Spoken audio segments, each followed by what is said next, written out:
All of these sites have one thing in common. They all are treating wastewater. Although many homes in America are hooked up to a central sewer system, about 1 in 4 homeowners rely on some type of system which treats the wastewater at or near their home. In other words, an on-site system. Although these systems may vary in size, location, and design, with proper installation and management, on-site wastewater treatment systems are safe, reliable, and cost-effective solutions for wastewater disposal. Well, there's certainly a solution that should be considered because in these smaller communities you have a much lower density of housing.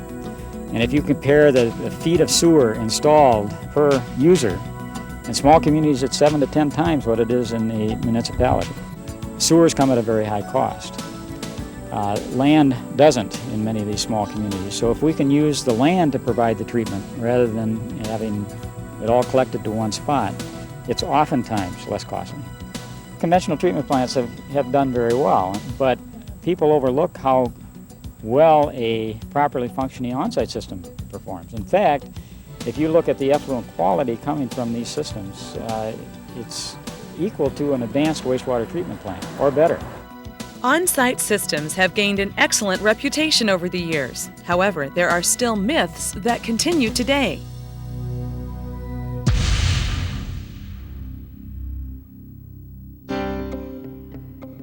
The myth that on-site systems fail more often than central sewer systems is based on the fact that if a malfunction occurs, it's in the homeowner's backyard instead of a remote location.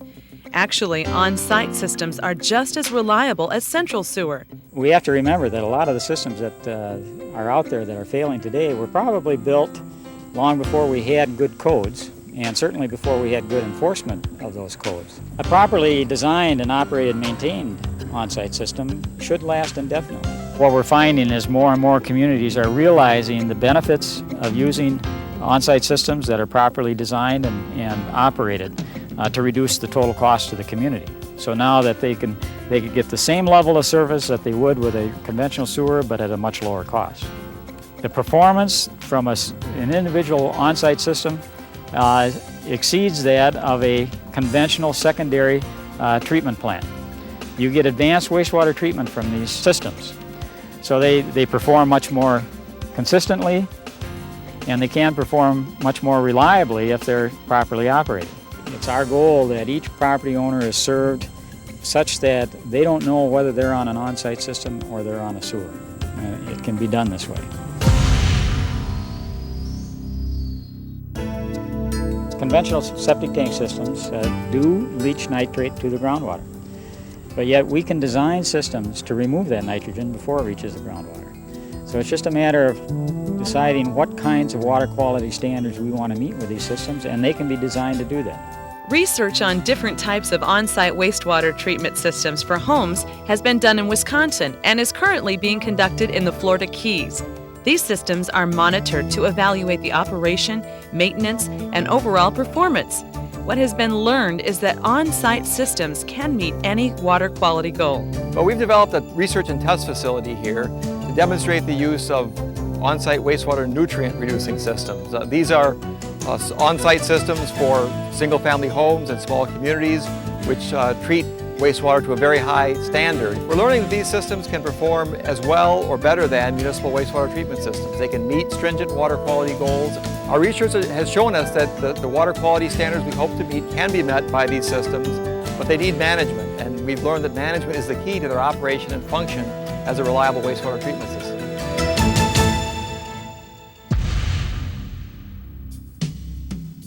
Most people think that maintenance of an on-site system is the responsibility of the individual homeowner. That's not always the case. Under a public management district, the systems are taken care of by professionals, so that the individual property owner no longer has to have the responsibility of seeing that a system is operated and maintained. You don't want to have to deal with that, and I don't blame you. What we try to do with a management district is take that responsibility away from you. The homeowner is no longer responsible, so that if something goes wrong, he quickly reports that problem rather than letting it go because he knows he's got a major cost facing him. They don't really notice it other than they have a riser in the yard for their for their tank. Other than that, we never call them and tell them we're going to pump. Everybody's on a 3-year schedule, and every 3 years, as if by magic, somebody notifies Darren Horton, our pumper, and he pumps the tanks, about 30 tanks every year. Now, yes, there is a system that's on your private property, and that does have to be maintained. But now a third party does that for you. It's just like a cable TV. You pay a monthly fee to your cable TV operator. They take care of any problems that you have with your TV. Well, the same is true with these. So for a monthly fee, the problem goes away for you.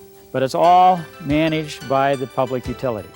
So now you get the share of the public funds to help pay the costs of that entire facility. You also have the professional maintenance that's being performed for everyone.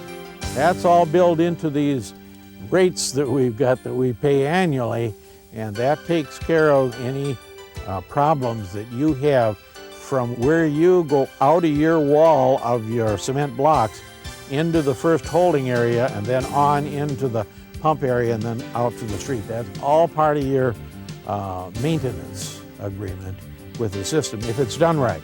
Good management of the system is one of the most important things that you can have. Just like central sewer systems, on-site systems have a long service life, provided they are installed properly and a plan has been implemented to manage them.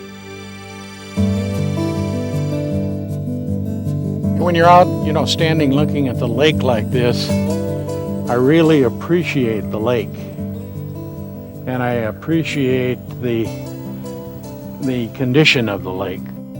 On-site wastewater systems have been working for Washington County, Minnesota for more than 15 years. Robert Jensen, a community leader and homeowner in the area, has first-hand experience with the success of on-site wastewater treatment systems. In the late 70s, early 80s, we knew we had trouble here, and we knew that all of our cesspools were underwater. Underwater, I'm not saying just full of water.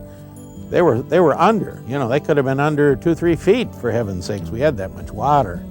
And that meant that these effluents were flowing right to the lake. There was no question about it.